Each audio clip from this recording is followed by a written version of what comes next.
नए साल का आगाज हो चुका है और नए साल में क्या क्या बड़े बदलाव हुए उसके बारे में आपको जानकारी दे दें। एक बदलाव ऐसा हुआ जो बुजुर्गों के लिए भी राहत भरा है। यूपीआई में बड़ा बदलाव हुआ है। अब किसी भी शाखा से पेंशन निकाली जा सकेगी। तो नए साल में कई वित्तीय नियम बदल गए हैं। इनमें पेंशन, यूपीआई, एफडी और वीजा से जुड़े नियम शामिल हैं। वो नियम क्या हैं आपके लिए जानना बेहद जरूरी है, क्योंकि नए साल की प्लानिंग से पहले इन बदलावों की जानकारी आपको जरूर होनी चाहिए। नए साल 2025 में कौन कौन से अहम बदलाव हुए हैं उसके बारे में विस्तार से जानते हैं। बता दें कि साल 2025 का आगाज हो चुका है। नए साल में आर्थिक मोर्चे पर कई बदलाव हुए। आने वाले साल के लिए वित्तीय योजना बनाने से पहले ये जो बदलावों की जानकारी है ये आपको दे देते हैं। नए साल में नियम बदल रहे हैं और उनका सबसे बड़ा लाभ पेंशन धारकों को मिलेगा। अब वो देश में किसी भी शाखा से अपनी पेंशन निकाल सकेंगे। 2025 में बैंकों के फिक्स्ड डिपॉजिट नियम, क्रेडिट कार्ड के फायदे और वीजा नियमों में बदलाव हो रहे हैं और इसके बारे में आपको विस्तार से जानकारी दे दें। बुजुर्ग जो हैं वो किसी भी शाखा से पेंशन निकालने की सुविधा को अब आजमा सकते हैं, क्योंकि पेंशन धारकों को साल 2025 में बड़ी राहत मिलने वाली है। 1 जनवरी 2025 से कर्मचारी भविष्य निधि संगठन पेंशन के पैसों की निकासी के नियमों को सरल बना रही है।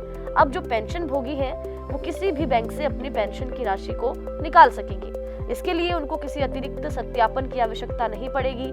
इसमें जो वयोवृद्ध पेंशन भोगी है उनको बड़ी राहत है और केंद्रीय पेंशन भुगतान प्रणाली को ईपीएफओ की आईटी आधुनिकीकरण परियोजना CITES 2.01 के हिस्से से रूप में लागू किया जाएगा। इसकी जो शुरुआत है वो 1 जनवरी 2025 से होगी। अब फिक्स डिपॉजिट से जुड़े नियमों में बदलाव बता दें। भारतीय रिजर्व बैंक ने गैर बैंकिंग वित्तीय कंपनियों और हाउसिंग फाइनेंस फर्मों के लिए फिक्स डिपॉजिट नियमों में बदलाव किया। नए एफडी के नियम जनवरी 2025 में लागू होंगे।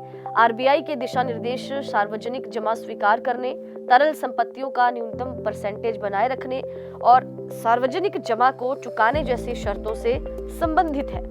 नए नियम के अनुसार एनबीएफसी में एफडी धारक मैच्योरिटी से पहले छोटी जमा राशि निकाल सकते हैं।